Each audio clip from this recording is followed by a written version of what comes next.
கர்த்தருடைய பரிசுத்த நாமத்திற்கு ஸ்தோத்திரம். இன்னைக்கு நம்ம பார்க்க போற வேத வசனம் எரேமியா 33ஆம் அதிகாரம் 6ஆம் வசனம். இதோ நான் அவர்களுக்கு சௌக்கியமும் ஆரோக்கியமும் வரப்பண்ணி அவர்களை குணமாக்கி அவர்களுக்கு பரிபூர்ண சமாதானத்தையும் சத்தியத்தையும் வெளிப்படுத்துவேன்.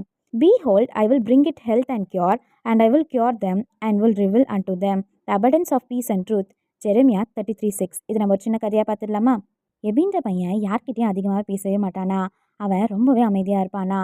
அவன் யாருக்கும் உதவவும் மாட்டானா. எந்த எதிர்பார்ப்பும் இல்லாம அவனுடைய வாழ்க்கைய தனிமையாவே வாழ்ந்தானா.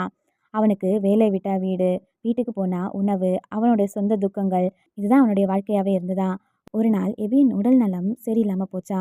அவனுக்கு தலைவலி, உடம்பு பலவீனம், மனது சோர்வு எல்லாமே வர ஆரம்பிச்சுதா. அவன் வேலைக்கு போகும்போது ரொம்பவே சக்தி இல்லாம போனானா. ஆனா எபி யாரிடமும் சொல்லவே இல்லையா. அவன் அவனுடைய வேதனைய அவனுக்குள்ளே தாங்கிக் கொண்டானா. ஒரு இரவு அவனால ரொம்ப தாங்க முடியாம படுத்து கொண்டிருக்கும்போது பழைய வேதாகமத்தை திறந்தானா. அதுல பக்கங்களை புரட்டும்போது ஒரு வசனம் அவனோட கண்ணை தொட்டதா. இதோ நான் அவர்களுக்கு சௌக்கியமும் ஆரோக்கியமும் வர பண்ணி அவர்களை குணமாக்கி அவர்களுக்கு பரிபூர்ண சமாதானத்தையும் சத்தியத்தையும் வெளிப்படுத்துவேன்ற வசனத்தை அவன் படிக்க ஆரம்பிச்சானா. இந்த வசனம் எபிக்குள்ள ஏதோ ஒரு மாற்றத்தை உண்டாக்குச்சா. அவன் ஏசப்பா கிட்ட சொன்னானா, ஏசப்பா நான் அவ்வளோ பெரியவன் கிடையாது. நான் யாருக்கும் உதவி செய்யவும் இல்லை. எனக்கு ஜெபிக்க கூட தெரியாது. நீங்க என்ன குணமாக்குங்க, நீங்க என்ன குணமாக்குவீங்களான்னு கேட்க ஆரம்பிச்சானா. அந்த நாள்ல இருந்து எபியின் உள்ளத்துல ஒரு மாற்றம் ஏற்பட்டதா. அவனுடைய உடல் பலவீனமா இருந்தாலும் அவனுடைய மனசு லேசாக போனதா. அவனுடைய பயமும் குறைய ஆரம்பிச்சுதா. அவனுடைய தனிமையும் மெதுவா மறைய ஆரம்பிச்சுதா. நாட்கள் கடந்து போச்சா. எபி மெதுவா குணமாக ஆரம்பித்தானா.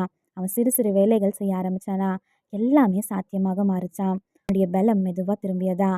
ஒரு காலையில அவன் ஜன்னல் அருகே நின்று காற்றை சுவாசிக்கும் போது எபி மெதுவா சொன்னானா, ஏசப்பா என்கிட்ட எதுவும் இல்லைனாலும் நீங்க எனக்கு சுகத்தை கொடுத்தீங்க, எனக்கு சமாதானம் கொடுத்தீங்கன்னு.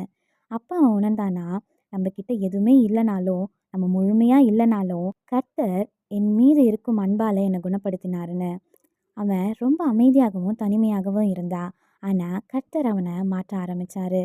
இதே போல ஏசப்பாவோட அன்பு எல்லாவற்றிலிருந்தும் நம்மை குணமாக்கும். நம்மால் முடியாத எல்லாமே அவரால கண்டிப்பா முடியும். ஆமென்.